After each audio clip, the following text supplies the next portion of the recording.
Morning, welcome to dirtyhands.com. Just wanted to talk about growing zucchini with you guys today. Here we have what we call our squash patch, for our pumpkins, zucchinis, butternut squash, and also our chili peppers, because it's one of the hottest places we have, and it keeps them nice and warm. And well, these type of plants, they need to keep warm, so we use a special technique here where we actually grow them all in tires.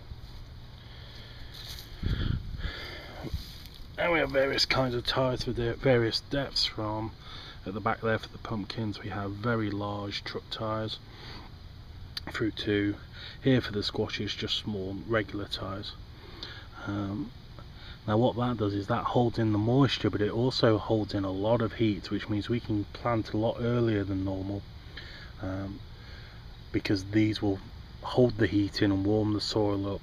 It also acts as a raised bed technique coming in. You'll also see that we cover it with just plain old bin liners to hold the moisture in and act as a mulch to keep the weeds down. And then also within here you'll see a little pipe, and that leads to a drip system in there which just drips water in.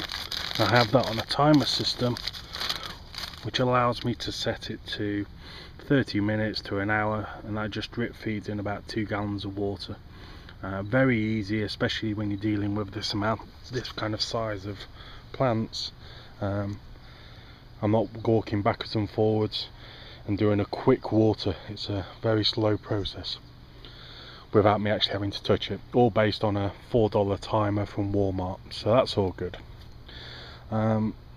So what are we growing here? We've got some good ones out at the moment. So we've got the old Magda, which is here. It's a great one, turns into very good marrows.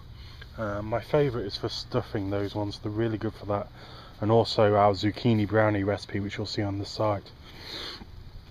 I don't think these ones are officially a zucchini, they're more a squash, but they're great for salads. And I'm also trying them at the moment as a bread and butter pickle system. Here we have a beautiful example of the rich green, and actually just your typical zucchini, great for pasta sauces. And here we have a special zucchini called Bobby. Well, let's go meow, don't you, buddy?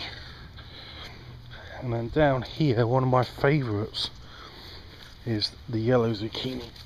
That's nice and sweet. My wife has a great recipe for oriental zucchini salad with that. Now that's the basics. I'm going to go into a bit more detail in the rest of the post, but one thing I'd like to touch on here, which most people suffer from, and we've had problems with it in the past, is powdery mildew. Happens to all these vining types. Here's a good example of the whiteness on there. 2 things I use. First is prevention, and that's a soap and sulphur mix, which we just spray over all the leaves after there's been a rain. I also spray it on my roses to help as well, but that just keeps it controlled. The second technique I use, and I've been very good and had great results with it this year, is when the leaves start to die off, like you can see here, they start to get very yellow, either because they're just dying off because they're on the floor like that one, or like over here, it's starting to fade because of the powdery mildew. Cut it off and put it straight in the bin. I've been cutting the leaves back on these guys all summer long, and they just grow back. It forces new growth in the plant, and I think that forces a greater amount of crop. So that's our zucchinis. For more information, check out our how to grow zucchini post at www.dirtyhands.com.